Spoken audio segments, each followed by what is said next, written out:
नमस्कार, आप देख रहे हैं सूर्या समाचार। ये है आपका favourite the Mukesh Rajput show और आज इस शो की शोभा बढ़ाने के लिए हमारे साथ स्टूडियो में मौजूद हैं सूरजपाल अम्मू जी। बहुत बहुत स्वागत है आपका द मुकेश राजपूत शो में। धन्यवाद। एक बहुत अरसे के बाद आपकी और मेरी मुलाकात तो हो रही है, लेकिन आजकल अक्सर आप टीवी पे कम दिखाई देते हैं काफ़ी लंबे समय से। अगर पिछले साल, 1.5 साल 2 साल पहले की बात करूं, पहले तो हर रोज़ एक ही चेहरा दिखता था टीवी पर जो हिंदुत्व की बात करता है, अलग अलग मसलों की बात करता है और बहुत बेबाकी से स्क्रीन पे लड़ता हुआ दिखता है। मैं आप ही के इस फिल्म सिटी के, मुझे नहीं लगता कोई ऐसा चैनल होगा जिस पर मैं लगातार नहीं आ रहा और लगातार आपके मीडिया के मित्र मुझे सम्मान देते हैं, प्यार देते हैं और लाखों करोड़ों लोग मुझे देखते हैं। तो मैं कम से कम लगातार जुड़ा रहता हूं, परंतु मेरे विषय वही होते हैं जो हिंदुत्व से या बच्चियों के साथ जो गलत कार्य होते हैं उनके विरुद्ध बोलना या आरक्षण, आर्थिक आधार पर आरक्षण को लेकर, इन विषयों पर मैं आता हूँ। अब रोज़ रोज़ बड़े बड़े महापुरुषों की तरह तो मेरे पास समय नहीं होता कि मैं आके बैठ जाऊँ, पर हाँ, जो सूरजपाल अम्मू को मुद्दे उठाने चाहिए, जो करनी सेना को मुद्दे उठाने चाहिए, उनको उठाता हूँ, उठाता रहूँगा और कभी चुप नहीं रहूँगा। ये मुकेश भाई से मैंने बहुत पहले 3 साल पहले एक वादा किया था और उस वादे को मैं लगातार निभा भी रहा हूँ। चलिए, आप निभाते रहिए। लेकिन हमारी जो पहली मुलाकात हुई वो भी एक कंट्रोवर्सी के साथ हुई थी। उस वक्त पद्मावत फिल्म को लेकर चर्चा हुई थी। कंट्रोवर्सी नहीं, वो एक हमारे इतिहास के साथ छेड़छाड़ थी। उसका विरोध हमने किया और जोर शोर से किया और पूरे विश्व ने उसको देखा। लेकिन वो जब फिल्म देखी तो कुछ ज़्यादा उसमें ऐसा नज़र नहीं आया। उस फिल्म से ज़्यादा पॉपुलैरिटी तो आपने हासिल कर ली। ये तो धन्यवाद है बंसाली का। पर जहाँ तक है उसके अंदर कुछ नहीं था। ना तो मैंने फिल्म देखी, ना ही लाखों लोगों ने, करोड़ों लोगों ने उस फिल्म को देखा। 9 राज्यों में तो फिल्म बिल्कुल नहीं चली। तो ऐसे आप कैसे कर लेते हैं कि फिल्म बिना देखे ही आप कूद पड़ते हैं अपनी करनी सेना के साथ विरोध का झंडा लेके कि नहीं चलने देंगे, नहीं चलने देंगे। जितने मर्जी तर्क आपके आगे रखें, आप सुनने को तैयार नहीं होते। अब कोई ब्रह्मास्त्र बनाएगा, कोई आदि पुरुष बनाएगा, उसका टीजर आप दिखाएंगे, टीजर में ऐसी ऐसी हरकतें आप करेंगे, हनुमान जी की मूछें गायब कर देंगे, राम जी को ज़बरदस्ती खड़ाऊ की जगह स्पोर्ट्स शूज़ में दिखा दोगे तो विरोध तो होगा। आप जिस प्रकार से आदि पुरुष एक फिल्म आ रही है उसके लेके बहुत आप जैसे मीडिया के मित्रों ने बहुत दिखाया, विवाद भी मचा। मुझे लगता है कि राम के ऊपर फिल्म बन रही है, उसमें सीता माता को जो हम आराध्य मानते हैं राम को, और सीता को माँ कहते हैं, उस माँ के रोल के साथ कोई छेड़छाड़ करेगा। हमने तो रामायण के अंदर दीपिका चिकलिया को सीता माँ मान लिया था, हमने तो अरुण गोविल को राम माना था। ऐसे बन के आओ ना, क्या दिक्कत है? रामायण का पूरा देश ने नहीं, पूरे विश्व ने सम्मान दिया। अब आदि पुरुष के अंदर, चाहे ब्रह्मास्त्र के अंदर, अब ब्रह्मास्त्र जो ब्रह्मा का अस्त्र है, शस्त्र है, और जिस ब्रह्मास्त्र की सारे देवी देवता पूजा करते थे और राक्षस तो उससे डरते थे जी। अब उस ब्रह्मास्त्र के अंदर कोई एक आएगा, नौटंकी करेगा, कपूर खानदान का है, और उसका हम विरोध नहीं करेंगे तो करनी सेना विरोध करती है, करती रहेगी ऐसे मुद्दों का। ऐसे नहीं लगता अम्मू जी की जैसे 2022 में हम बैठे हैं और 2022 में जब हम ऐसी बातें करते हैं जो हमें बहुत पीछे ले जाती हैं, तो उन बातों से आजकल हमें थोड़ा सा अपने आप को किनारा करना चाहिए। आप बार बार धर्म की बात करते हैं, बार बार हिंदू मुस्लिम की बात करते हैं, तो इन चीज़ों को बोल के आपको हासिल क्या होता है? मैं क्यों ना करूं पीछे की बात साहब। इतिहास जो हिंदुस्तान की सबसे बड़ी ताकत है, हमारा इतिहास है, हमारी संस्कृति है। हमारे को मुगलों ने लूटा, हमारे को अंग्रेज़ों ने लूटा, हम भूल जाएं उन दिनों को? हमारे साथ किस किस प्रकार के अत्याचार हुए, हम भूल जाएं उनको? हमारे मंदिरों को तोड़ दिया, उनके अंदर ज़बरदस्ती मस्जिदें बना दी, हम भूल जाएं उनको? आज भी अलाउद्दीन खिलजी जैसे लोग और औरंगजेब की जो परिभाषा ओवैसी और उनके हिमायती बोलते हैं, हम भूल जाएं इन बातों को? तो आज मतलब जो औरंगजेब आपके साथ करके गया, उनका बदला आप अपने जो मोहल्ले में हमारे भाई लोग रह रहे हैं जो मुस्लिम समुदाय से ताल्लुक़ रखते हैं उनसे लेंगे? हाँ, किया ना। एक वो है, एक ट्विंकल खन्ना थी, एक बच्ची थी ब्राह्मणों की, टप्पल की, 2.5 साल की बच्ची थी। पड़ोसी ने उसको उठा लिया, मार दिया और कूड़ेदान के अंदर दबा दिया। 3 दिन के बाद लड़की मिली और क्या सजा क्या मिलती है उसको, हत्यारे को? उम्र कैद और 70,000 रुपये जुर्माना। आधा उसके परिवार को मिलेगा। किस प्रकार का मजाक बना रखा है। आप ये दुमका के अंदर, झारखंड के अंदर अंकिता अपने घर में सो रही है, उसके ऊपर मिट्टी का तेल छिड़क के उसमें आग लगा देते हैं, श्रद्धा के 35 टुकड़े कर देते हैं, निकिता तोमर को रोड के ऊपर गोली मार देते हैं। कमाल है। तो ये मॉडर्न रूप है। जो 4 वाक्य हुए, हाँ। इन 4 वाक्यों के चलते हमारे देश में जो मुस्लिम भाई हैं उनकी संख्या सर, हो गई मुस्लिम 30 करोड़ से ऊपर। यहाँ विषय मुस्लिम का नहीं है। हाँ। इनकी तो सोच का है। उनको सबको आप कटघरे में खड़ा सर, कर देंगे? बिल्कुल करेंगे। कैसे क्यों ना करें। इनके हिमायती फारूक अब्दुल्ला हो, उमर अब्दुल्ला हो, ओवैसी हो और ऐसे ऐसे अनेकों मुस्लिम नेता, तो ये हिंदुस्तान की हिमायत लेते हैं। अब हम अपने हमारी बहन बेटियों के ऊपर अत्याचार और हम बोले ना, ऐसी बातें आप कर रहे हैं। मैं क्यों ना करूं। मेरा देश है। क्या अभिव्यक्ति की आजादी इनको है, मुझको नहीं है? हाँ, तो इनको नहीं है क्या? मतलब हिंदुस्तान के अंदर जो 100 करोड़ हिंदू हैं, हाँ। उनकी भाषा अगर कोई बोलता है, उनके पक्ष में कोई बोलता है, अपने इतिहास की रक्षा और धर्म और संस्कृति की रक्षा के लिए बोलता है, तो गलत बोलता है। चुप रहे हम। अब मतलब उनमें आप इनसिक्योरिटी पैदा कर दें, वो हमारे देश का हिस्सा नहीं है। बिल्कुल, जो देश के कानून को नहीं मानते। हाँ, कौन सा कानून नहीं मानते? अरे धारा 370 हटा दी कश्मीर से, उसको नहीं मानने को तैयार है। ट्रिपल तलाक का जो कानून नरेंद्र भाई मोदी लेकर आए, देश के प्रधानमंत्री, संसद में पास हो गया, उसको नहीं मानते। कौन नहीं मान रहा धारा 370? फारूक अब्दुल्ला, उसकी औलाद, जो मुफ्ती, जो महबूबा मुफ्ती हैं, और जो कश्मीर के जो इनके नेता हैं अलगाववादी, वो मानते हैं क्या? क्यों नहीं क्या मानते? ट्रिपल तलाक को मुस्लिम समाज मानता है क्या? आपके पास कोई ऐसा सबूत है कि नहीं मानते? ये जो दिल्ली के बहुत सारी मुस्लिम महिलाएं, बहनें हमारी निकल के आई हैं, उन्होंने प्रधानमंत्री का धन्यवाद किया। बहनें मानती है ना। ये भाईजान लोग नहीं मानते साहब। तो भाई आप एक तरफ बोल रहे हैं मुस्लिम मानते, बहनों, देखो बहन बेटियां, एक प्रोविजन सेट हो गया ना, एक प्रोविजन सेट हो गया कि 3 तलाक कानूनन अब वैध नहीं है, वो कोर्ट में जा सकती हैं, अदालत में जा सकती हैं। बहन बेटियां किसी की भी हो, वो सबकी बराबर होती है, सबकी साझी होती है, चाहे हिंदू की हो, मुसलमान की हो, ईसाई की हो, सिख की हो, किसी भी हो।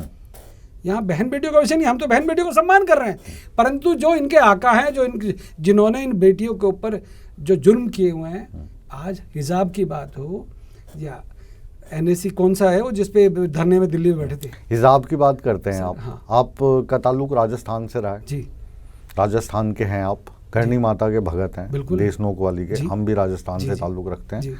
आपके घर में घूंघट नहीं निकालती महिलाएं? सम्मान से। हाँ, सम्मान से। तो आदर से आपके घर में निकालें, हमारे घर में निकालें तो सम्मान हो गया। स्कूल के अंदर, कॉलेज के अंदर अगर बुर्का पहन के जाएं तो वो अपमान होगा। साहब देखिएगा, एक तो सम्मान होता है, एक दबाव होता है। दबाव है नहीं, ये दबाव बनाया जाए। दबाव है नहीं। शिक्षण संस्थाओं में हिजाब पहन कर जाना। मुकेश भाई, आपकी बहू जब आएगी आपके सामने, ससुर जी के सामने, आप तो गुरुग्राम में रहते हैं, अरे बहू ससुर के सामने आए, सास के सामने आए, देवर जेठ घूंघट निकालना पड़ता है। लीजिएगा सर, मेरे तो भाई इटली में रहते हैं, वहाँ पे इटली में घूंघट निकाल के रहते हैं। टीचर के सामने अगर बेटियां हिजाब डालकर जाएंगी तो टीचर उनको क्या पढ़ाएगा? टीचर ने, कर्नाटक हाई कोर्ट ने और सरकारों ने जब ये कह दिया, हम हिजाब का क्या ये कानून को मान रहे हैं? हम हिजाब का समर्थन नहीं कर रहे हैं। मैं आपसे क्या कह रहा हूं? ठीक है, लेकिन हम कह रहे हैं उनके रीति रिवाज हैं, उनमें आप क्यों कूद रहे हो? शिक्षण संस्थानों में आपकी दादागिरी नहीं चलेगी। विरोध का एक अहिंसा का तरीका भी हो सकता है। विरोध तो महात्मा गांधी ने भी किया, अंग्रेजों को देश। महात्मा गांधी तो साहब मेरे से नहीं बना जाता। मेरे पे ना एक गाल आगे किया जाएगा ना मैं दूसरे थप्पड़ खाऊंगा किसी का। उन्होंने जो किया, हाँ, उनका लोग सम्मान करते हैं। तो महात्मा गांधी ने भी थप्पड़ थोड़ी ना खाए लोगों से। महात्मा गांधी की तो पॉलिसी है ना सर, अगर को मान लो एक गाल पे मारे दूसरा आगे कर दो। सर मेरा नाम सूरज पालम हूँ, मैं तो सर उस नीति को, सर मैं तो हाथ जोड़ रहा हूँ। करके तो देखो, काहे को करके देखो, क्यों ना करो। मतलब एक गाल पे मारेगा उसको देंगे ना जवाब, कर निशाना वाले, कैसी बात कर रहे हैं आप? ऐसे कब तक चलेगा? आंख के बदले आंख का कानून कब? बहन बेटियों को जलाओगे, बहन बेटियों के 35 टुकड़े करोगे और हम लोग विरोध भी ना करें, हम थप्पड़ भी खा लें, वाह। अरे टुकड़े करने वालों को सरेआम फांसी की सजा मिले सर, सभी को मिले, वो सरेआम सभी को। बात उसमें धर्म की बात नहीं होनी चाहिए। 35 टुकड़े आफ्ताब कर देता है, 6 महीने तक हो, वो टुकड़े करने वाला राहुल हो, राहुल, उसमें फर्क नहीं पड़ना चाहिए। राहुल का एग्जांपल तो दीजिएगा आप। क्यों नहीं? अभी राहुल गांधी का नाम ऐसा सेम केस राहुल गांधी को शिमला में हुआ तकरीबन। राहुल का नाम कहां से? राहुल को कहां से लिया है? अरे राहुल वो वाले राहुल, मैं एक आम आदमी, मैं घबरा गया राहुल गांधी, नहीं उनकी बात नहीं, मैं तो डर गया थोड़ा सा। मैं सिर्फ ये कहना चाह रहा हूँ कि देखिएगा, अगर आफ्ताब जैसे लोग, चाहे निर्भया का केस हो, चाहे वो आफ्ताब का केस हो, इन लोगों को, निर्भया का केस भी उन्हीं का था। मैं आपसे क्या कह रहा हूँ, मैंने दोनों पक्ष बता रहा हूँ आपको।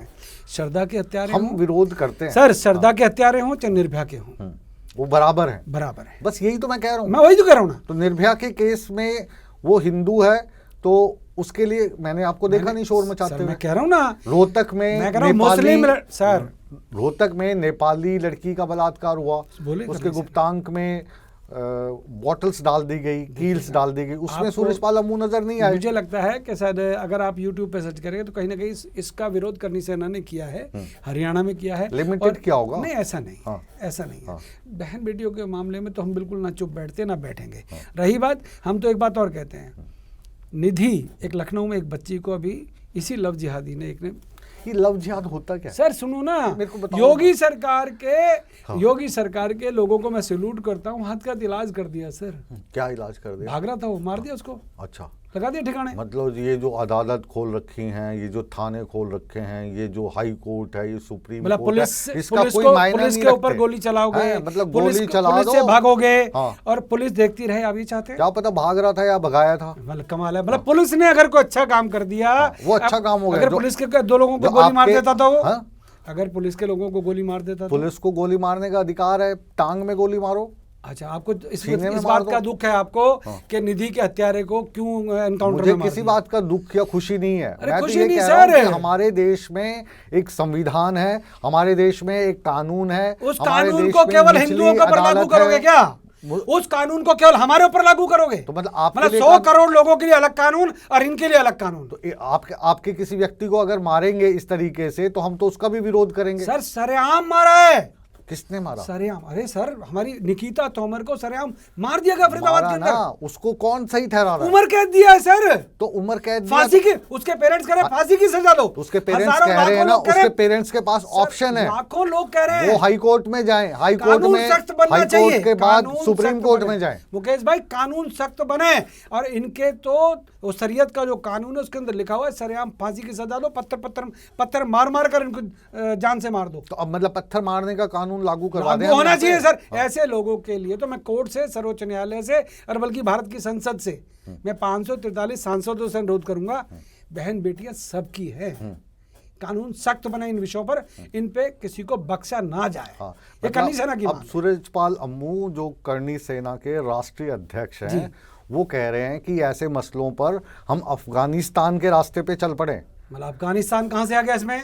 पत्थरों से मारेंगे आप। अरे भाई, तुम बेटियों को काटोगे, तुम बेटियों को जिंदा जलाओगे। अंकिता जो एक लड़की थी दुमका, अरे सर सुनिएगा, कानून है। दुमका के अंदर एक लड़की अपने घर में सो रही थी, उसके ऊपर मिट्टी का तेल छिड़क कर आग लगा दिया जाता है। बहुत गलत किया आपने, गलत कह दिया, बात खत्म। नहीं, कानून है, कानून उसको सजा देगा। कौन सा कानून है? उम्र कैद दी जा रही है सर। अरे तो उम्र कैद दी कौन सी अदालत ने दी? अरे निचली अदालत ने दी। आप हाई कोर्ट में जाइए, सुप्रीम कोर्ट में जाइए। पेरेंट्स कोर्ट कचहरी में जा जाके बूढ़े हो जाए, मर जाए, परंतु दोषी को सजा ना मिले, ऐसे कानून का क्या करें सरकार? सजा मिले, लेकिन जिस स्टाइल में आप कह रहे हैं उस स्टाइल में सजा को मैं तो ठीक नहीं मानता। ओबीसी जो कहेगा वो ठीक है, वो कानून और संविधान की दुहाई देता है। श्रद्धा वाले केस में ओबीसी और ओबीसी के भाइयों ने क्या 2 शब्द उस बेटी के लिए बोले क्या? आप उनको बाध्य कर नहीं सकते, वो उनकी मर्जी है। मतलब हमारी मर्जी हो तो क्यों बोल रहे हो? वो चुप रहे तो उनकी मर्जी है। बहुत सारे मसले ऐसे हैं जिसमें आप नहीं बोले। अरे मैं तो आपको बता रहा हूँ ना, ऐसे मुद्दे कौन बताओ ना, ऐसे मुद्दों पर हम लोग मुखर होकर बोलते हैं। और हमारा सामाजिक संगठन है सर, हमारा कोई राजनीतिक सिस्टम तो है नहीं कि हम लोग हर जगह टीवी वाले बुलाएंगे हमारे को। हम अपने विषयों को लेकर गंभीर हैं, रहेंगे और सख्त से सख्त कानून बने, उसके लिए हम लोग चिंतित हैं। हम लोग आने वाली 8 जनवरी को भोपाल के अंदर एक जन आंदोलन कर रहे हैं। आर्थिक आधार पर आरक्षण में जो त्रुटियां रह गई हैं उनको भी पूरा कराने के लिए, बहन बेटियों की रक्षा के लिए भी अनेक विषयों को लेकर भी हम 8 जनवरी को भोपाल के अंदर जीवन सिंह शेरपुर हैं, उनके नेतृत्व में एक बड़ा लाखों लोगों का एक जन आंदोलन खड़ा कर रहे हैं। चलिए, वो आंदोलन आपका कामयाब हो। अब वो जो आंदोलन है उसका विषय है कि जो आर्थिक रूप से गरीब हैं उनको आरक्षण मिले। आर्थिक रूप से आरक्षण में जो दिया गया है 10%, उसके अंदर जो कमियां रह गई हैं, क्या कमियां, त्रुटियां हैं, जैसे गांव का व्यक्ति है उसके ऊपर 200 गज से ऊपर प्लॉट नहीं होना चाहिए। एज में जो अभी कमियां रह गई हैं, क्योंकि सुप्रीम कोर्ट में जो केस लटका रहा, इतने साल लटक गया, जो बच्चे नौकरी लगने वाले थे उनका जो एज का इशू था, अब वो तो बेचारे आउट ऑफ एज हो गए, उनको एज की रिलैक्सेशन मिले। ऐसे कई अनेक ऐसे आंदोलन कीजिए, कर रहे हैं ना, आपके मीडिया साथ है। लेकिन मीडिया का धन्यवाद। जब आप अपने तर्क देकर आग उगलते हैं तब मुझे घबराहट हो जाती है कि ये सूरज आपको नहीं घबराना चाहिए, आप तो हमारी ताकत हैं। आप ना लोग हमारी बातों को देश में शांति बना के रखना। सर नहीं हाँ, सर जब दोनों तरफ से एक जैसे लोग बहन बेटियों को सर को जलाएगा, मारेगा, काटेगा, बलात्कार करेगा, लव जिहाद के चक्कर में फेसबुक, इंस्टाग्राम, ट्विटर पे फंसाएगा, तो सर हम लोग बोलेंगे और मुखर होकर बोलेंगे। तो किसी को तकलीफ होती हो जाए, हमारी भाषा बोलिए, लेकिन देश के कानून आपको लोग सुनते हैं, आपको तभी तो बोलते हैं पूरे साहब। हिंदुस्तान में सुनते हैं, लेकिन जो हम आपसे सवालात कर रहे हैं या जो आप तर्क दे रहे हैं, हमारी तरह बहस नहीं करते हैं। आपको लोग कई ब्लाइंडली फॉलो करते हैं और आपके भाषण से उस इलाके में दंगे हो सकते हैं। अच्छा, मतलब फिर एक काम करो सर, जैसे पद्मावत में मुझे जेल में डाला था, फिर जेल में डाल दो, मैं जाने को तैयार हूँ। तो पद्मावत में जेल में डाला, फिर आप वापस आ गए ना, कानून ने साथ दिया ना। आप चाहते हो मेरे को उम्र कैद हो जाए इस मामले में? उम्र कैद नहीं होनी चाहिए। वो जितना आपने किया, मान लो कि पद्मावत के नाम पे अगर आप 5-10 सिनेमा हॉलों में आग लगा दी बच्चों ने। संजय लीला बंसाली ने वो फिल्म बनाई, ठीक है मुकेश भाई, बात पूछो। हीरोइन कौन थी उसमें? पूछना, पहले मेरा सवाल का जवाब दो। होगी कोई हीरोइन? क्या बताओ ना, अच्छा होगी लगता, कोई आपके मुंह से अच्छा लगता होगी कोई हीरोइन? नाम तो बताओ ना। ये पैसे लेके सर कोई भी कैसा रोल कर सकता है? नहीं, उसकी सुपारी भी तो दी थी आपने। नहीं, मैं आपसे कह रहा हूँ सर, पैसे लेके कोई भी डांस कर ले, कुछ भी कर ले, कैसे भी कपड़े पहने, उनको पैसा दे दो, कोई भी कितना दे दो, करवा लो कुछ कराना। संजय लीला बंसाली ने फिल्म बनाई, आपके जैसे किसी सिनेमा मालिक ने उसको लगाया, उसको नहीं पता था कि संजय लीला बंसाली की फिल्म आएगी तो सूरजपाल और जो करनी सेना है वो मेरे थिएटर में पहुंच जाएंगे, बाहर धरना देंगे, तोड़फोड़ करेंगे। मुझे याद है मुकेश भाई, एक मिनट लूंगा। आप ही ने मेरा इंटरव्यू किया था, मैंने एक शब्द कहा था, संजय लीला भंसाली की जो माता जी थी, मैं उनका सम्मान करता हूँ, मेरी माँ और उनकी माँ में कोई फर्क नहीं है। वो अपनी माँ के ऊपर, अपने परिवार के ऊपर, धर्मपत्नी के ऊपर, अपने पूर्वजों के ऊपर फिल्म बनाए, खूब नचाएं। उनका इतिहास, मेरे पूर्वजों का इतिहास, मेरी कौम का इतिहास, मेरे हिंदुस्तान का इतिहास और गौरवशाली इतिहास, रतन सिंह रावल के परिवार का इतिहास, माँ पद्मनी का इतिहास, उसके ऊपर ये छुटभइये लोग, अगर शब्दों का ध्यान रखो, छुटभइये में वो नंगी फिल्में बनाए, वो उल्टा सीधा दिखाए, आपके बयान में बीप लगानी पड़े फिर मजा नहीं आएगा। मैंने छुटभइये कहा सर, इतना वो महापुरुष लोग फिल्में बनाए, वो आदि पुरुष में हनुमान जी को वहां पर वो बाबर जैसा दिखा दें, सर कौन बर्दाश्त करेगा सर? वो राम को कुछ भी दिखाएंगे, सीता माता को तरीके हैं ना सर, फिल्मों को हिट करने के तरीके। कोर्ट में अर्जियां डलती हैं, रोक लगती है, स्टे लगता है, अर्जियां डलती है, हर एक चीज होती है ना देश में। सर सेंसर बोर्ड ने उसी पद्मावत फिल्म का नाम बदला, उसी सेंसर बोर्ड ने उसके अंदर सैकड़ों कट लगाए, उसके बावजूद भी फिल्म के अंदर कमियां रही। आपने तो देखी नहीं, आपको कैसे पता? हजारों लोगों के ऊपर मुकदमे बना दिए मुकेश भाई। जाट आंदोलन, किसान आंदोलन, टिकैत ने पूरा दिल्ली के अंदर ट्रैक्टर घुसा दिए, लाल किले को तिरंगा झंडे का अपमान हुआ, हजारों करोड़ों रुपए का नुकसान व्यापारियों का हो गया, ये चारों तरफ दिल्ली को घेर कर बैठे रहे, उनके ऊपर मुकदमे वापस ले लिए। आज करनी सेना के हजारों लाखों लोगों के ऊपर जो मुकदमे देश के अंदर बने, क्यों नहीं वापस लिए साहब? ये तो आप बताओ ना। मैं पूछ रहा हूँ, आप तो भाजपा के प्रवक्ता भी हैं। मैं अब देखो, प्रवक्ता को और करनी सेना को मैं कहता हूँ जो आपके चैनल को, सूर्य समाचार को, सूर्य टीवी को देख रहे हैं, मैं उनसे अनुरोध करना चाहता हूँ, एक तरफा जुल्म नहीं होना चाहिए, एक तरफा कार्रवाई। आंदोलन कोई भी कर सकता है, पर आंदोलन में ये नहीं कि टिकैत के और चढ़ूनी के लोग करें तो उनके मामले में सॉफ्ट हो जाए, और करनी सेना अगर अपनी बात उठाए तो उनको जेलों में ठोस दो। मतलब उनके ऊपर तो आप क्या चाहते हैं कि वो मॉब लिंचिंग कर दे उनकी? नहीं, मतलब मॉब लिंचिंग, हमारे ऊपर जुल्म होंगे, हमारे ऊपर मुकदमे ठोसे जाएंगे, हमारे लोगों को जेल में अंदर डाला जाएगा, कारण हमको आतंकी है क्या? आतंकी नहीं है, लेकिन आतंकियों जैसे अगर काम करने की कोशिश करेंगे फिर तो डालेंगे। अब जैसे आपने निहंग की बात कही, मुंह बंद नहीं रखें, मुंह खोल के रखें, लेकिन मार पिटाई, पंजाब के अंदर एक व्यक्ति को जो शिवसेना का नेता था उसको मार दिया गया। वो उसके एक कमलेश करके एक ब्राह्मण नेता था, हिंदुत्व की बात करता, लखनऊ में, उसको सरेआम गोली से मार दिया। उसको कोई करनी सेना पंजाब के प्रदेश अध्यक्ष बेनी सिंह राजपूत को सरेआम कनाडा से धमकियां आ रही हैं। कैसी सरकारें हैं ये? मतलब यहाँ पर सरकारों को कानों में जू नहीं रेंगते जब तक किसी की हत्या ना हो जाए। हम लोगों की कोई हत्या कर जाए, हमारे लोग बोले भी ना, हम लोगों के इतिहास का मजाक उड़ा जाए, हम बोले भी ना, हमारी बहन बेटियों को काटा जाए, हम बोले भी ना, हमारी बहन बेटियों को सरेआम बलात्कार किया जाए, हम चुप रहे हैं, और मुकदमे हमारे ऊपर दर्ज हो। नहीं, कौन कह रहा है आपको चुप रहे हैं? हम तो ये कह रहे हैं कि कानून को अपने हाथ में लेने की कोशिश ना करें। डेमोक्रेसी में मेरा विरोध करने का अधिकार है, विरोध का मेरा तरीका गलत नहीं था ना है। तो आपका तरीका क्या है? बिल्कुल गलत चीजों का विरोध करते हैं, नहीं, करते विरोध रहेंगे। का तरीका क्या है? शांतिपूर्ण तरीके से करते हैं। सुशांत राजपूत वाले केस में हाँ। सूरजपाल अम्मू और उनके लोगों के ऊपर, इंडिया गेट के ऊपर हम जब प्रदर्शन कर रहे थे, शांतिपूर्वक कर रहे थे, तो हमारे ऊपर जो धाराएं लगाई गई ना मुकेश जी, आप हंस पड़ेंगे। अभी हमें दिल्ली पटियाला कोर्ट से बरी किया गया है, हमारे ऊपर 2-2 हज़ार रुपए का जुर्माना किया 4 लोगों के ऊपर। अच्छा। वो कहते हैं दफा 144 तोड़ दी, 5 लोगों से ऊपर, हम अरेस्ट 4 लोगों को किया। अच्छा। हमारे ऊपर पेंडेमिक एक्ट लगा दिया। क्या मतलब है? हम कोई ना बोले, सुशांत राजपूत के लिए बोलो तो अंदर, पद्मावत में बोलो तो अंदर। कितनी छोटी छोटी सी धाराएं लगाई ना आप पे। 144 पेंडेमिक, जिनके ऊपर 376 लगी है, जिनके ऊपर 302 लगी है। हाँ। सर, उन लोगों को उम्र कैद मिल रही है हमारी बहन बेटियों की हत्या करने के नाम पर। तो उस उम्र कैद के खिलाफ सूरजपाल अम्मू उस परिवार के साथ मिलके हाई कोर्ट में जा सकते हैं। हाई कोर्ट में भी अगर फैसला आपके मनवाफिक नहीं आता, कोर्ट कचहरी करना पड़ेगा। तो आपको पिस्तौल लाके दे दें क्या कि सूरज? हाँ, कानून को सख्त बनाओ ना सर। तो कानून सख्त है हमारा, लेकिन आप इंतजार ही नहीं करना चाहते। 2.5 साल की बच्ची, मैंने आपको पहले भी बोला, फिर दोबारा बोल रहा हूँ, टप्पल की बेटी ट्विंकल शर्मा, उसके हत्यारे को उम्र कैद मिली और 70,000 रुपए का जुर्माना।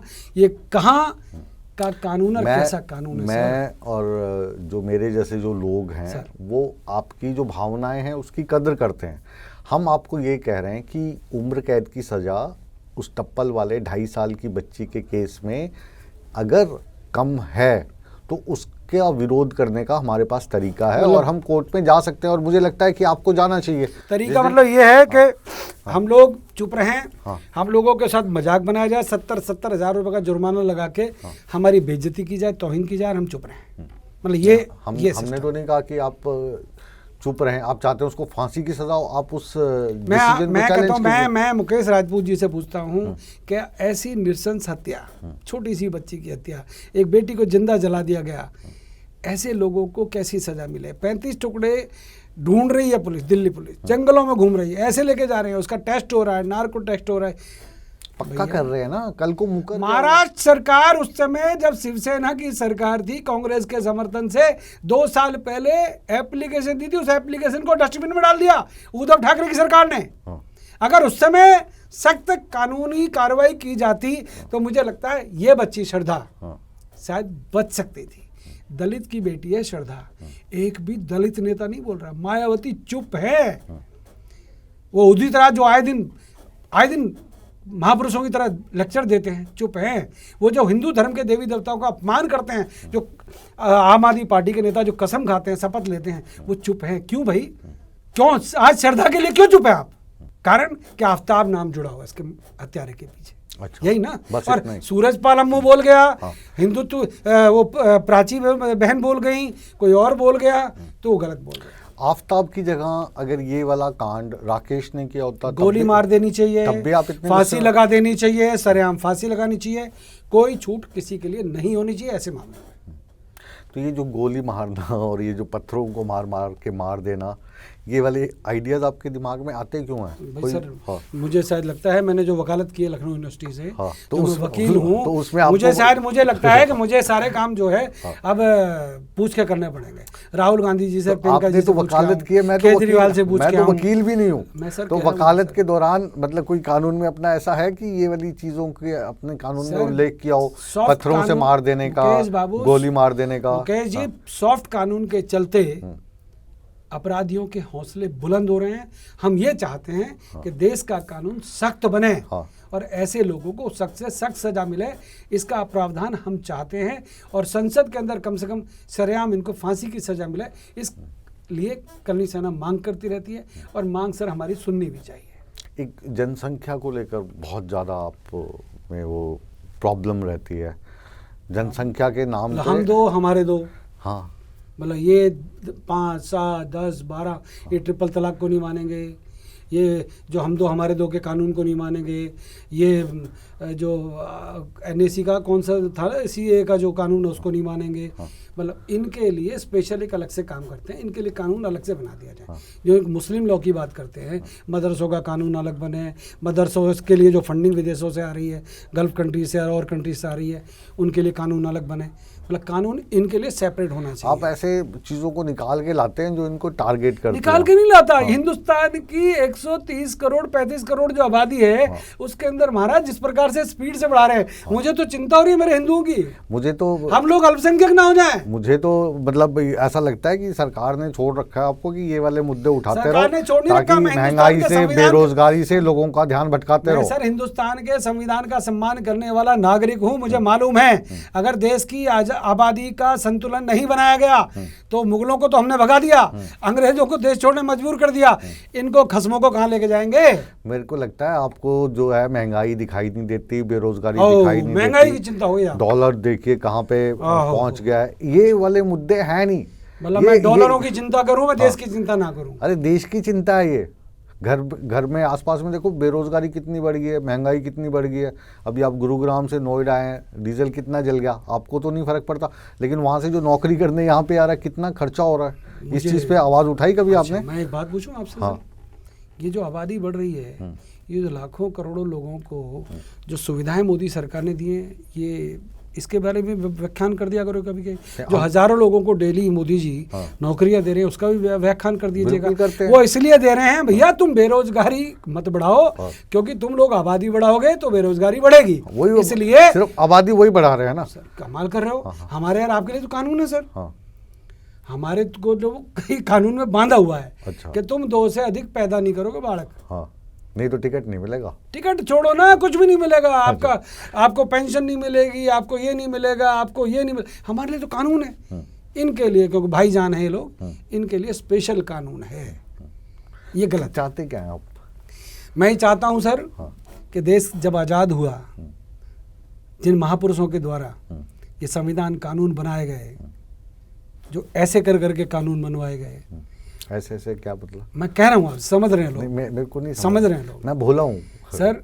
मुझे बताइए। कानून का दायरा इतना बड़ा करें कि देश की 135 करोड़ आबादी को उसका लाभ मिले। मैं ये नहीं कहता कि मुसलमानों को अलग मिले, हिंदुओं को अलग मिले, परंतु देश का अगर कानून, आरक्षण का कानून कितने साल के लिए बना था, ये आपको भी पता है, मुझे पता है। आज SC/ST एक्ट, मैं आपको बता रहा हूँ, आज SC/ST एक्ट में जिस प्रकार से सुप्रीम कोर्ट ने और संसद ने जो सख्तियां लगाई हैं सर, उसका दुरुपयोग कितना हो रहा है उसको भी समझने की आवश्यकता है। कितने गलत मुकदमे और कितने सही मुकदमे, इनको भी समझने की आवश्यकता है। अभी साल 2022 में इस वक्त जो टॉप ग्रास है हिंदुस्तान के नेताओं की, उनके साथ आप के पर्सनल रिश्ते रहे हैं, अभी भी हैं, तो आप ये वाला ज्ञान उनको क्यों नहीं देते हैं सड़क पे उतरने के बजाय? सर ज्ञानियों को ज्ञान देने की आवश्यकता नहीं है।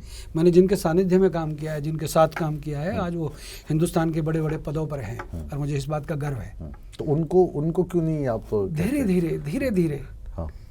धीरे क्या सब ठीक हो जाएगा। 2024 में फिर मोदी जी आ रहे हैं और 5 साल आ रहे हैं, रुकिएगा। देश के अंदर गंदगी धीरे धीरे साफ होगी, स्वच्छता अभियान चालू है, धीरे धीरे सब ठीक हो जाएगा। स्वच्छता से क्या तात्पर्य है आपका? जो गंदगी है, जो कानून में त्रुटियां हैं, जो संविधान के अंदर जबरदस्ती कुछ मसले घुसाए गए थे, नेहरू जी ने अपने बैठकर अंग्रेजों के साथ बैठकर जो सेटिंग करके जो मामला सेट किया था। जैसे कौन सा मामला? बहुत सारे मामले, एक आध बताइए ना सर। मेरे देश के 2 टुकड़े कर दिए और धर्म के आधार पे किए, तो मुझे माफ करो सर। जिसको बांग्लादेश अच्छा लगता है बांग्लादेश में जाए, जिसको पाकिस्तान का कानून पसंद है वहाँ चला जाए। डर लगने लगता है मेरे को आपकी ये बातें सुन के। माफ करो भैया, हमारे को इस देश में रहना तो हिंदुस्तान का कानून का सम्मान करना चाहिए। मुझे लगता है ऐसा कहीं फिर से 1947 वाला माहौल ना हो जाए खड़ा इस तरीके से। अगर आबादी के ऊपर रोक टोक नहीं लगी तो इन परिस्थितियों का एक सच्चे हिंदुस्तानी को, एक अच्छे हिंदुस्तानी को सामना करना पड़ेगा। एक सच्चा हिंदुस्तानी, एक पक्का हिंदुस्तानी सुबह बेचारा 8 बजे अपनी साइकिल लेके, स्कूटर लेके या कार लेके नौकरी करने के लिए निकलता है, 9-10 बजे दफ्तर पहुंचता है, फिर 5-6 बजे उसकी छुट्टी होती है, फिर वो सब्जी खरीदता है, घर जाता है, रोटी खाता है, सो जाता है। उसका जीवन ये है। उसके जीवन में क्यों उत्पात मचाने पे तुले हैं जवाब दे आप? दूं? हाँ बिल्कुल। सूरज पालमू सुबह उठे, सब्जी मंडी जाए, सब्जी खरीदे, आलू टमाटर भिंडी खरीदे, आए घर में दे, सब्जी बनवाए, बच्चों को तैयार करे, स्कूल भेज दे, फिर उसके बाद अपने काम पे चला जाए, शाम को आकर हार थक के सो जाए। अब ये चाहते हो सूरज पालमू से? मैं तो ये चाहता हूँ कि खुद भी चैन से जियो, औरों को भी जीने दो। ऐसा है, ये देश मेरा है, हम लोग हिंदुस्तान के टैक्स पेयर हैं। हाँ, तो वो टैक्स नहीं भरते। आप देखो ना, आप कैलकुलेशन उठा के देख लें, आप इनकम टैक्स डिपार्टमेंट से इनकम आप टैक्स भरते कितना है? अरे सर सुन तो लीजिए, हिंदुस्तान में इनकम टैक्स, जीएसटी की कलेक्शन 2.25 लाख करोड़ तक पहुंच गई है सर। जीएसटी जो सर, अरे कितने भर रहे हैं? आपको पंचर वाला जीएसटी कहाँ से देगा सर? अच्छा, आपको पंचर वाले से प्रॉब्लम है, आपको नारियल वाले से प्रॉब्लम है सर। गुड़गांव का मैं आपको एक कटु सत्य बता रहा हूँ। मैं शुरुआत गुड़गांव में रहता हूँ। गुड़गांव में सर 3000 से अधिक रेहड़ी वाले हैं। एक सर्वे कराएं मुकेश बाबू, और सर्वे में ये पता करें उन 3000 के अंदर 2800 किस धर्म से ताल्लुक रखने वाले लोग हैं। तो उससे क्या फर्क पड़ता है? मैं बता रहा हूँ ना आपको। आप अपने लोग सर, वो लोग गुड़गांव के नहीं है, वो पाकिस्तान से आए। अरे सर बांग्लादेशी, पाकिस्तानी, पता नहीं कहाँ के घुसे पड़े हैं। किसने घुसा दिए? अरे सर मैं कुछ और किसने घुसाए? अवैध रूप से कांग्रेसियों ने लाला के घुसा दिए। हम तो धीरे-धीरे तो हर एक चीज का जो ठीक रहा है ना, कांग्रेस पे फोड़ दो। मतलब अगर मैंने 3000 आपको रेडी वालों के बारे में बताया, मैं रेडी वाले, रिक्शे वाले, 3 व्हीलर वाले, टैक्सी वालों की बात कर रहा हूँ सर। मुकेश बाबू, इस बात को मैं, गुड़गांव की डेमोग्राफी चेंज हो गई है। 5 लाख से अधिक लोग गुड़गांव के अंदर घुस गए। हम लोग सरकार से भी मांग कर रहे हैं, और प्रदेश के मुख्यमंत्री से भी अनुरोध हमने किया है कि कृपया गुड़गांव, फरीदाबाद और ऐसे गुड़गांव, हरियाणा के नहीं, हिंदुस्तान के प्रधानमंत्री जी से भी अनुरोध कर रहे हैं आपके चैनल के माध्यम से, कृपया जिस जिले की, जिस शहर की, बड़े शहरों की डेमोग्राफी चेंज हो रही है इन लोगों के कारण, उनका सर्वे करके उस पर सख्त कानून, सख्त निर्णय लेने की आवश्यकता है। क्या करें उनको? बाहर करो। मतलब आप पहले तो प्रूव करोगे कि ये बांग्लादेश के हैं। सर मैं कह रहा हूँ ना आपसे, मैंने गुड़गांव क्या आप तो हम लोग यहाँ बैठे हैं। यहाँ पर आप एक अपने लेवल पर सर्वे करानी, मैं करा के देता हूँ आपको। तो मैंने गुड़गांव का आपको मैं सर डॉक्यूमेंट्स के आधार पे बोल रहा हूँ सर। उन्होंने आपको बोला कि वो बांग्लादेश से आए हैं? बिल्कुल सर, मुझे जानकारी में है सर। नहीं, जानकारी में नहीं, मतलब उन्होंने कहा, या मतलब आपके पास, मतलब आपको लगता है वो सीधे साधे लोग आपसे कहेंगे भाई साहब मैं बांग्लादेश से आया हूँ, ये सेब, संतरे और मौसमी बेच रहा हूँ, आप भाई साहब मुझे देश से बाहर करवा दो। अरे कौन, ये लोग जिस तरीके से आए हैं, घुसपैठिए लोग हैं। अच्छा, इनको इनके देश में भेजने की तैयारी अवश्य करनी चाहिए। अभी नमाज को लेकर आपने जो गुरुग्राम में माहौल बना रखा था कि नमाज नहीं पढ़ने देनी, जो पार्क उनको अलॉट किए वहाँ पे बैठने नहीं देना, सड़क पे करें तो वहाँ पे खुदा का नाम नहीं लेने देना। मुकेश जी, 5 मौलवी मेरे घर आए। पहले 39 जगह थी उनके ऊपर, एक कागज लेकर घूमते थे, 39 जगह। उसके बावजूद भी कहीं भी सड़क पर बैठ जाया करते थे। हमने इसका विरोध किया। हमने उन मौलवियों से बैठ के चर्चा की, हमने प्रशासन और मौलवियों को साथ बिठाया। हरियाणा सरकार का धन्यवाद, जिला उपायुक्त गुड़गांव का धन्यवाद, मनोहर लाल जी का धन्यवाद कि उन्होंने उनको 19 जेन्युइन जगह उनको अलॉट की। हम उनके किसी धर्म से या उनके धार्मिक तरीकों से हमारे को कोई आपत्ति नहीं, परंतु सड़कों पर पहले 39 थी, अब 19 रहेगी। कारण कि वो 39 का एक कागज लेके घूमते थे जो कि गलत थी। वो कागज किसने दिया था? मैं आपसे कह रहा हूँ, किसी की ना सरकार की मोहर थी, ना उसके ऊपर किसी का हस्ताक्षर थे। वो गुमराह करते थे लोगों को। उसके बावजूद भी किसी RWO के पार्क में बैठ जाना, सड़क पर कहीं भी बैठ जाना, हमने उसका विरोध किया। विरोध पूरे हिंदुस्तान में होना चाहिए। हमने तो गुड़गांव का एक एग्जाम्पल हिंदुस्तान के लोगों को दिया था, और उसके बाद कितने लोग सड़कों पर नमाज पढ़ते हैं। आप अपने कैमरे को उठा के एक बार घुमवाएं पूरे देश में। अच्छा। आपका चैनल इतना बड़ा है। नहीं, अब नमाज सूर्य की किरणें है, आपका चैनल का नाम सूर्य है सर, मेरा नाम सूरज पाल है। अपनी इन किरणों को दौड़ाएं, पता करें सर, सड़कों पर जिस प्रकार से हाईवे जाम करते थे, अब नहीं हो रहे। नहीं हो रहे सर। अच्छा, क्या किया क्या आपने? करनी सेना का खौफ, आईना, खौफ। करनी सेना अपने हाथ में आईना लेके चलती है, खौफ पैदा करती है। करनी सेना आईना लेके चलती है, डराते हैं लोगों को, आईना दिखाती है। देखो 500 गाड़ियां जाम लगा पड़ा है, 500 गाड़ियां देख लो भैया, जाओ और नमाज वहां पढ़ो जहां पर आपको सरकार ने जगह दी। तो जब खुदा का कोई नाम ले अभी, तो उसमें भी आपको लगता है सड़क पे नहीं पढ़नी चाहिए, इसमें कोई हिम्मत करो जरा मुकेश जी, बोलो अच्छी बात बोलो जरा। आपके चैनल पर आपकी बात शायद आपके समर्थक सुन ले, क्योंकि आप उनकी बहुत बड़ी वकालत कर रहे हैं। पता है सर, सड़क पे नमाज पढ़नी चाहिए। मैं तो हर उस आदमी की वकालत करता हूँ इस शो में जो मेरे सामने नहीं है, मेरे सामने जो होगा उसकी मैं हमेशा मतलब आपके मुखातब सामने मैं करूंगा। बैठ गया आज मेरी मरम्मत करके मानोगे आप। तो उनका पक्ष रखने के लिए भी तो कोई चाहिए ना। बिल्कुल पक्ष तो रखना जब चाहिए, कांग्रेस के परंतु सर- आएंगे तो हम बीजेपी वालों की तरफ से परंतु सर पूछते क्या हैं। है कि सड़कों बीजेपी पर- वाले आएंगे तो हम, अगर आप हिंदूवादी हैं तो हम मैं- मुस्लिमों के सवाल मैं उठाएंगे सर आपसे। सूर्या जी, चैनल के माध्यम से रिक्वेस्ट कर रहा हूँ, जी देश के कानून का सम्मान करते हो, सड़कों पर नमाज पढ़ना गलत है। हम किसी धर्म विशेष के विरुद्ध नहीं बोल रहे हैं, हम तो सिर्फ ये कह रहे हैं हाँ। कि अच्छा, देश को सुधारने के लिए ना बस मेरे को आप एक अपना 5 सूत्रीय कार्यक्रम बता दीजिए कि करणी सेना का क्या रहेगा, ताकि हमारी भी नज़र बनी रहे, थोड़ा थोड़ा हम भी आप का जो एंग्री मैन है वो कंट्रोल करते रहें, क्योंकि मेरे भाई को अगर फिर से पुलिस उठा के लेगी, जेल में बंद कर दिया मजा तो आता मेरे है को अच्छा नहीं लगता। पुलिस मैं तो कहता हूँ धन्यवाद हरियाणा सरकार का हाँ और डीजीपी हरियाणा पुलिस का। हाँ। पद्मावत के समय अगर मुझे ना उठा के ले जाती हाँ। तो आज जो आप प्यारे प्यारे मैंने तो- स्टूडियोज में आप बिठाते हो, मैंने तो आपको चैनल्स में ऑफर बिठाते किया हो, था, सब मैंने कौन कहा आप बिठाता? हमारे स्टूडियो में आ जाइए, यहीं से सरेंडर करवाएंगे आपका। नहीं मैं कुछ अभी भी ऑफर उस समय बरकरार सर है। वो मौका एक दूसरे बड़े चैनल को चला गया, हाँ हाँ जो ओवैसी साहब का चैनल मैं उसको कहता हूँ। अच्छा मैं आपसे एक बात कह रहा हूँ सर, हाँ। कॉमन सिविल कोड, जनसंख्या नियंत्रण कानून, बेटियों के साथ लव जिहादी जो हत्या करते हैं, टुकड़े करते हैं या बलात्कार करते हैं, ऐसे लोगों को सरेआम फांसी, धारा 370 का सम्मान हो रहा है ना सर, अभी पूरी तरह से नहीं हो रहा। ट्रिपल तलाक का सम्मान, मदरसों के अंदर जिस प्रकार की शिक्षा दी जा रही है उसके ऊपर रोक लगनी चाहिए। अपने 5 सूत्री का है ना, हमारा किनसे झगड़ा नहीं है, बहुत सारे हजारों मुस्लिम मेरे मित्र हैं। मैं कहता हूँ ये जो हजारों पांचों पॉइंट आपने बोले हैं सर, इसका मैं सीरियसली दिल से रिस्पेक्ट करता हूँ।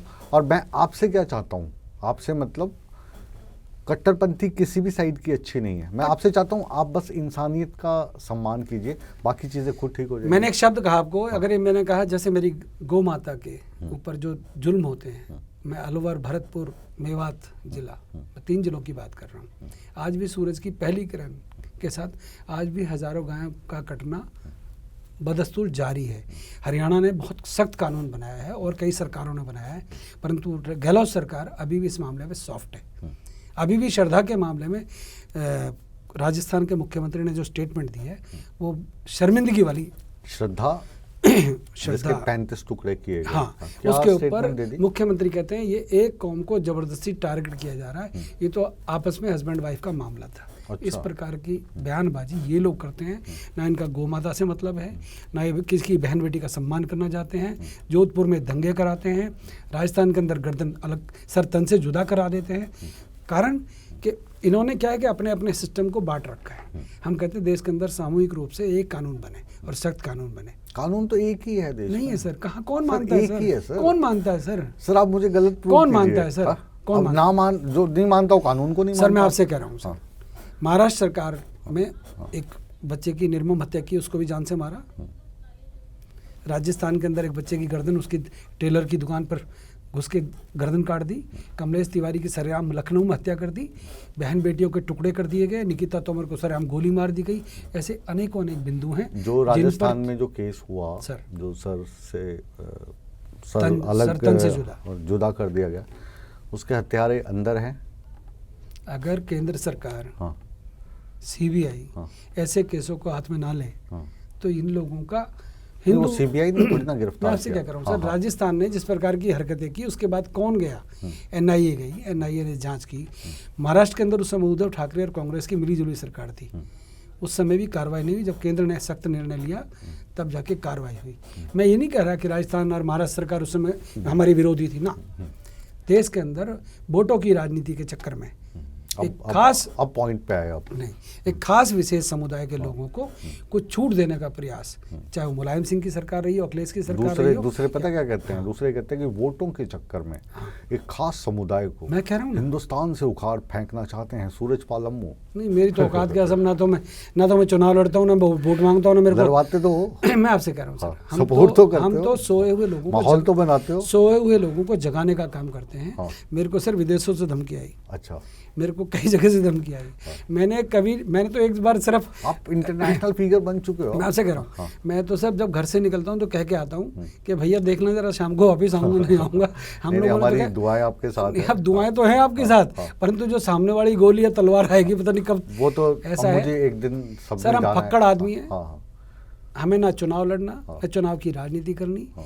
हम इस देश के, चुनाव लड़ते क्यों नहीं मैं आप आपसे वैसे? क्या कर रहा हूँ सर, हाँ, ना लड़ो मुझे, ना। अरे सर है ना बहुत सारे लड़ने के लिए, टिकट के लिए मारा मारी होती है, हाँ। झगड़े होते हैं, इस्तीफा होते हैं। हमें तो नहीं, क्या आप है, अपनी आवाज उठाओ जाके मैं विधानसभा में, संसद में। हाँ। मैं राष्ट्रीय स्वयंसेवक संघ का स्वयंसेवक रहा हूँ, हाँ। भाजपा का प्रवक्ता हूँ, हाँ। परंतु मेरा अनुरोध यही है हाँ। कि मैं अब राजनीतिक विषयों को लेकर कम चर्चा में रहना चाहता हूँ। मैं चाहता हूँ देश की सेवा करूँ, सोते हुए लोगों को जगाऊँ, हाँ। बहन बेटियों के सम्मान के लिए लड़ाई लड़ूँ, हाँ। गौ माता की रक्षा के लिए लड़ता रहूँ, अड़ता रहूँ। आर्थिक आधार पर आरक्षण के लिए जो त्रुटियाँ हैं, 10% जो आरक्षण मिला है, आज एक कल मैं देख रहा था कांग्रेस के मध्य प्रदेश के नेता हैं, उन्होंने फिर रिव्यू पिटीशन सुप्रीम कोर्ट के अंदर डाल दी। अरे भाई, गरीब तो ब्राह्मण, बनिया, ठाकुर कोई भी हो सकता है। हाँ। क्या गरीब जो दलित समाज का व्यक्ति है जिसको आरक्षण का लाभ नहीं मिल रहा, मैं तो उसके लिए भी लड़ाई तो लड़ रहा हूं। आप ये लड़ाई लड़िए ना कि आरक्षण का लाभ मिले ही उसको जो गरीब है। यही हमने यही कहा, आर्थिक आधार पर आरक्षण का अर्थ यही है, गरीब को आरक्षण का लाभ मिले। अभी तो लड़ाई आपकी वो जो 10% मिला है उसमें त्रुटि है, और त्रुटियों को लेकर मैं कहता हूँ 10% से कुछ नहीं होता। फिर भी जो मोदी सरकार ने दिया उसके विरुद्ध भी कई साल तो यहाँ पड़े रहे सर सुप्रीम कोर्ट में। अब सुप्रीम कोर्ट का निर्णय आ गया, उसमें फिर पच्चर फंसाने के लिए कांग्रेस के नेता आ गए मध्य प्रदेश के। इस प्रकार की राजनीति देश के अंदर भेदभाव पैदा करती है, चाहे कांग्रेस के लोग हों, चाहे अन्य राजनीतिक दलों के लोग हों। भैया, हम स्वर्ण होने को पाप नहीं कर रखा, हम भी इस देश के नागरिक हैं। हमें हमारे गरीबों को भी अधिकार मिलना चाहिए, हमारी बहन बेटियों को सम्मान मिलना चाहिए। और उन महापुरुषों से खासतौर पर मायावती जी और उनके समर्थकों से कहना चाहता हूँ, श्रद्धा आपकी बेटी नहीं, हमारी सबकी बेटी थी, हिंदुस्तान की बेटी थी, और मुस्लिम भाइयों की बेटी थी जी। 2 शब्द तो बोलो, क्यों मुंह में दही जम गई? क्यों नहीं बोलते भैया? हो सकता है ओबीसी सुन रहे होंगे, ओबीसी सुन रहे होंगे आपको बोल रहे हैं। ओबीसी तो बहरा आदमी है। अच्छा। उसको सिर्फ वो दिखते हैं। हाँ, कौन? अपने वाले। अच्छा, आपको उसको अपने वाले अपना दिखते हैं? नहीं, मेरे अपने वाले नहीं, मैं तो सर हिंदुस्तान के 135-36 करोड़ लोगों की बात कर रहा हूँ। हाँ। मैं तो कर नहीं रहा वो उनके, वो हमारे। हाँ। मैं तो कह रहा हूँ जो हिंदुस्तान के कानून को मानेगा, जो हिंदुस्तान के कानून का सम्मान करेगा, हिंदुस्तान के बहन बस बेटियों का हम क्या सम्मान चाहते हैं? करेगा, वो इस हम देश क्या में चाहते है। हैं? कट्टरपंथी, चाहे इस तरफ के हैं या उस तरफ कट्टरपंथी के कहना हैं। गलत है सर, तो क्या कहें? कट्टरपंथी कहना गलत है। कट्टरपंथी किसे कहते हैं सर? आप बताओ। आजम खान है ना कट्टरपंथी। अच्छा, आजम खान है इसलिए कट्टरपंथी है, ओबीसी है इसलिए कट्टरपंथी है, सूरजपाल अम्मू है तो वो कट्टरपंथी नहीं है। सर मुझे इतना पता है, 54 साल की उम्र हो गई, हाँ, 2, 4, 5, 7 साल और हैं अगर नहीं, ये भगवान लोग सर तन से जुदा नहीं करेंगे तो कम से कम सर तन से 104 साल की उम्र दे। सर हाँ। अपनी बात तो मैं रखूंगा। हम्म। मुझे फांसी पे कुछ लोग टंगवाना चाहते, टंगवा दे भाई, फांसी लगवा दो। मरवाने की तुमने सुपारी पहले दे रखी है, मरवा दो। परंतु सूरजपाल अम्मू न चुप बैठेगा और न ही किसी को सोने देगा इन मुद्दों पर। मैं तो अपने हिंदुस्तान के हिंदुस्तानियों को, हिंदुस्तान के नागरिकों को जगाता रहूंगा। ना सोऊंगा ना सोने दूंगा। ना ना, हाँ। जो सो रहे हैं वो अपना खो रहे हैं, अच्छा। और जो जाग रहे हैं वो इस देश के असली रक्षक हैं, हाँ। असली नागरिक हैं। मैं चाहता हूँ आप ऐसा माहौल पैदा करें कि हर एक आदमी चैन से सो जाए, ऐसा ना लगे। मतलब आप चाहते हो सब लोग मतलब सो जाएं, फिर चैन से सोएं सर। चैनल कौन देखेगा सर? सर रात को सोने की बात कर रहा हूँ अच्छा, मैं। फिर ठीक है। मतलब ये ना रहे खतरा कि अब जो करनी सेना आई थी उन्होंने फलानों का ये किया तो अब वो बदला लेने ना आ करनी जाए। सेना हिंदुत्व के लिए अपनी बातों के लिए जानी जाती है। हम अपने मुद्दों को उठाते हैं, कुछ लोगों को तकलीफ होनी वाजिब है, क्योंकि हम सच बोलते हैं और सच के लिए लड़ते हैं, सच के लिए अड़ते हैं। हज़ारों मुस्लिम बहनें, हज़ारों मुस्लिम भाई मेरे मित्र हैं जो मेरे साथ टच में रहते हैं जी। और जो मुझे प्यार करते हैं। वो ये नहीं कहते कि सूरज आप गलत कह के आए हो। मैंने एक शब्द कहा, बहन बेटियाँ किसी भी धर्म की हो, वो सभी की सम्माननीय है। बिल्कुल। मेरी भी हैं, आपकी भी है, सबकी है। परंतु ये उन लव जिहादियों को, उन श्रद्धा के हत्यारों को, निकिता के हत्यारों को, टिंकल के हत्यारों को समझना चाहिए। जी, चलिए, हमारी शुभकामनाएं आपके साथ हैं और साथ ही साथ एक रिक्वेस्ट भी है कि आप आदेश करें। शांत रह के अगर चीज़ों को आप करेंगे तो जो जन सैलाब है वो आपके साथ जुड़ेगा। करनी सेना का सम्मान अभी भी लोगों के दिलों में है, ये सम्मान और पैदा हो उसके लिए और क्या प्रयास कर सकते हैं ये भी आप अपनी टीम के साथ बैठ के सोचिएगा, क्योंकि जो फॉर्मूले तथाकथित आपके जो विरोधी हैं वो अपनाते हैं, वही आपने अगर अपनाने शुरू कर दिए और उनमें और आप में कोई फ़र्क ही ना बचे तो फिर क्या फ़ायदा होगा। चलो, ये तो आपने माना कि हमारे विरोधी उन बातों को अपनाते हैं, उन तरीकों को अपनाते हैं। हाँ, अगर आपको लगता है कि उनके तरीके गलत हैं और उन्हीं के तरीकों से उनको समझाया जाए तो उनमें और हम में फ़र्क क्या बचा। ऐसा है, मैं आपको एक वादा करके जा रहा हूँ, ये जो हमारी कट्टरता की पहचान नहीं, हमारी देशभक्ति की पहचान है, वो तो रहेगी कायम। जिसको बुरा लगता हो उनके पास 2 रास्ते हैं, या तो देश का कानून माने या बांग्लादेश और पाकिस्तान की टिकट कटवाएं, टिकट के पैसे ना हो करनी सेना वाले दे देंगे। नमस्ते। जी जी, बहुत बहुत शुक्रिया, आप मेरे शो में आए, द मुकेश राजपूत शो की आपने शोभा बढ़ाई। और लगातार हम आपसे मिलते रहेंगे, क्योंकि आप जब हमारे पास आते हैं तो स्टूडियो में एक रौनक सी आती है, एक अच्छी बहस मिलती है, और दर्शकों के जो सवालात हैं और आपके जो विरोधियों के सवालात हैं आपके लिए, वो मैं आप तक पहुंचाता हूं और इसी तरीके से पहुंचाते रहेंगे।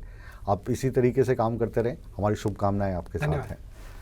द मुकेश राजपूत शो को अब विराम देने का समय आ गया है, लेकिन आप कहीं मत जाइए, क्योंकि सूर्य समाचार पर हमेशा की तरह खबरों का सिलसिला लगातार जारी है। तो रिमोट को हाथ मत लगाइए, बने रहिए हमारे साथ। हम यूं गए और यूं आए।